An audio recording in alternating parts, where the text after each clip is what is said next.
Hey guys, Bryce Larson here. Just got back from CPX in Joliet, Illinois from Living Legends 4.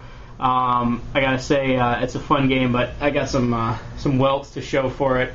That final battle, I think this is actually a bouncer from the tank. Their paint by the end of Sunday was pretty unbreakable. I got some good ones on this arm. I get more on the right side because I'm right-handed and I shoot way better right-handed. So anyway, final battle is awesome. It's like 1,000 people shooting 13 balls a second over a hill while you're trying to push some PVC sticks at the top.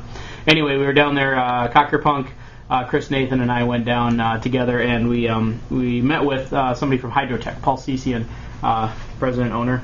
Let's see what's it. Yeah, president. I'm not sure exactly what other titles. I'll link you to their website as well as the videos that he's put up already. I do have a pretty good egg over here from a paintball from the weekend, so if I'm incoherent, blame the concussion. Anyway, HydroTec is a company that is coming to market with a paintball. In all honesty, part of the reason that Paul asked us, or that we were in conversation with Paul about his product a long time ago, he wanted to meet with us partially because of the fact that there's been delays in production. Now, in general, people make crazy claims in paintball all the time, and most of them are false. So he knows this. He understands that the fact that he gave a release date and wasn't able to meet that makes people doubt that they're doing what they're doing. So he wanted to expose some of his process and some of the information about his products to some outside people in order to sort of verify that they're actually doing something, that they are going to have a product out. So that's what we're here for. So out of full disclosure, he gave us t-shirts and he bought us lunch. I had pulled pork and a beer. It was really tasty. We are not sponsored by him. We're not under any influence to say only good things. We did sign a non-disclosure agreement about some of the details of his manufacturing as well as some pricing information, things like that. I'm not going to tell you those things. However, we did make sure that there's nothing saying that we can't badmouth this product if it doesn't do what he says it does. So just that's full disclosure. If we get the stuff and it doesn't work, we're going to tell you that. If we get the stuff and it works, we'll tell you that too, just like we do with every other product we talk to. Alright, so we sat down and had lunch with him and talked to him for about an hour and a half about his stuff. I'm going to go through just a couple of bullet points real quick. Most of the stuff is already in his videos, but I'm going to sort of give you my take on it. The fill is a water-based fill, so it's non-oily. We brought a cup of it, we played with it at lunch, smeared it around our hands and stuff. It's not oily, so it's not like regular paint where when you've been playing for a day, your guns are all greasy, right? And stuff is clean. It feels like, I guess hand sanitizer might be a good thing. It evaporates very quickly when it's spread thinly, so it's got that kind of like immediately slick, but then not sticky, not slick, not oily at all after it dries. So it's really cool stuff. It dries to a powder, which means cleanup's going to be really easy. The consistency in its solid state, I'll put quotes on solid state, is kind of like pudding. It's kind of jiggly and a little bit gelatinous.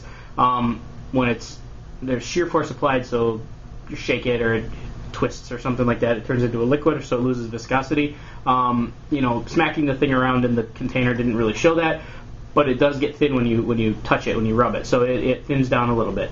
The fact that it's solid at room temperature means that it's good for suspending particles. So there's going to be some really cool applications. He talked to us about a few ideas he's got going forward. It means that he doesn't have to use as much colorant in it, so it's not going to have those staining properties of some of the paints because the pigment distributes evenly throughout and it stays there instead of settling out.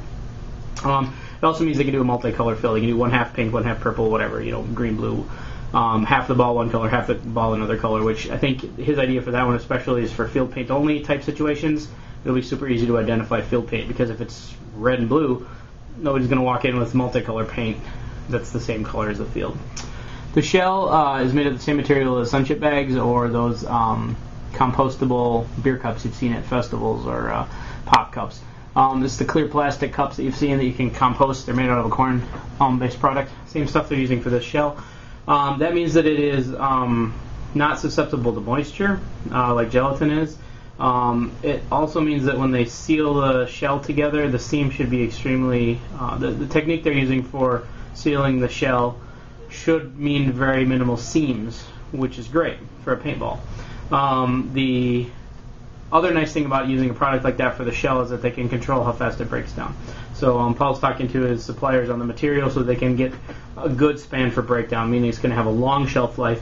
I believe it's 2 or 3 years is what they're talking about, but at the same time break down reasonably quickly. So they have been in conversations about how to make sure the stuff is something that's going to treat field owners well. It's not going to be there forever, but on the other hand, part of the benefit of the paintball is that it's going to last for a long time in the case. So you need to find a balance there. The nice thing about a product like this is that you can just change the chemical formula of it to adjust this, rather than having to worry about making a product like a paintball that has a very short shelf life and then trying to stretch it out by storing it very carefully.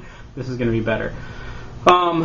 As far as getting the stuff to market, we weren't able to see the facility because of the schedule for the event, as well as Paul's schedule. He showed us video of the production line running to a certain point.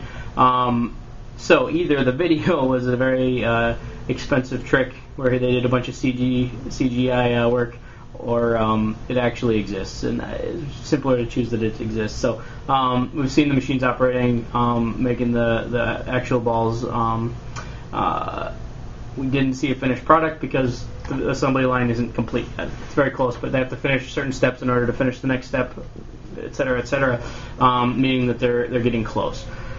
Price. This is a huge one. For any product out there, especially in a fairly expensive sport like this, price is one of the major factors. It's not the only factor. I mean, I buy expensive paint because I want it to shoot well. So there's space for some variation in paint price. I can't give you specifics on what the wholesale prices are going to be. However, that wouldn't have helped you even if I did tell you that, because the local retailer gets to decide how much they mark it up from there. So, in general, the prices are going to be perfectly acceptable, as far as I know. This doesn't mean that your local retailer isn't going to decide to sell it at a premium because it's a new product, or isn't going to decide to sell it as the upper class paint and the gelatin as a regular paint, so they charge more. They might do that. I don't know. They should be able to sell it at equivalent prices to current paints. I think that's probably going to be a very fair way to say it. Price may change drastically. They're going to be getting it out to a lot of people, a lot of different retail locations and fields and things, and so you'll probably see some very crazy pricing, high and low to start with, and I'm guessing that it'll settle as it becomes more ubiquitous. The prices that Paul was talking about are very reasonable prices from what I understood. So I'm going to stop there. I can't say too much about it as far as specific numbers, but with the potential for increased performance, it should be a really easy decision to buy this stuff, is what my guess would be. Quality of the paint. Here's where all the ifs come in. Several people we've talked to about this said it very well. If this paint does everything that Paul says it will do, if this paint does everything that HydroTec claims it will do, performance is going to be good. Seams should be very small based on their manufacturing technique. The mass is going to be very carefully controlled. It's going to come in kind of a low mid-weight as far as paint goes. Lower weight than the heaviest paints we've tested, but higher than the lowest weight paints we've tested. So a good seam and a mid-weight should mean fairly good performance. It is on the middle end of the weight range, so it could be that extreme long-range shooting isn't going to be a possibility with it, or will be slightly different, but the seams may make up for it. We won't really know until we've actually shot this stuff. The shell is harder than gelatin paint, which is good. That means that the shell is brittle because it's hard. So you're not going to have this situation where you get bounces because of paint bending. Harder sounds like it would hurt more, but it actually hurts less. It means the harder it is, the more brittle it is. Brittle is a great thing as far as paint goes. The trick will be when the manufacturing process is dialed in correctly to get it brittle enough that it's reasonably good at breaking, but not so brittle you can't shoot it out of guns that are rough on paint. So we'll see where this one comes out. They have very good control of it. They're going to have to dial in their processes to get the shell to the brittleness they desire. Notes, let's see. Temperature range. I believe the numbers are 40 to 120 degrees. It will freeze somewhat, might get slushy, something like that. So they're going to be doing a cold weather paint at some point, maybe, depending on the market and whether they feel it's useful or not. But quite honestly, paint isn't all that great standard gelatin paint isn't all that great at low temperatures, and at high temperatures it's junk. This stuff should be able to hold up to the mid-high temperatures much, much better, especially if there's humidity involved, than traditional paints. High temperature will damage this stuff if you go too high. But like I said, at the point where this is going to get damaged is where your traditional gelatin paint would have turned into one blob of paint inside the bag anyway. All the production is going to be in the central U.S., Chicago area. We'll see, you know, whether there's expansion later. Totally depends on how well this stuff sells, where the markets are, all that kind of stuff. One of the things that we talked through was their sorting procedures for how they're going to choose which grade of paint is coming off the line and that kind of thing. The way he was describing his process sounds really good to me. So I'll just say they should be able to bracket their qualities very nicely, whereas a lot of times with traditional gelatin paint, you don't know exactly what they mean by mid-grade or tournament grade or all that kind of stuff. You know, in general, these are going to be more brittle, these are going to be less brittle. But with this product, I'm hoping that they're able to give us a very consistent quality per performance bracket of their paints. I think that's about it.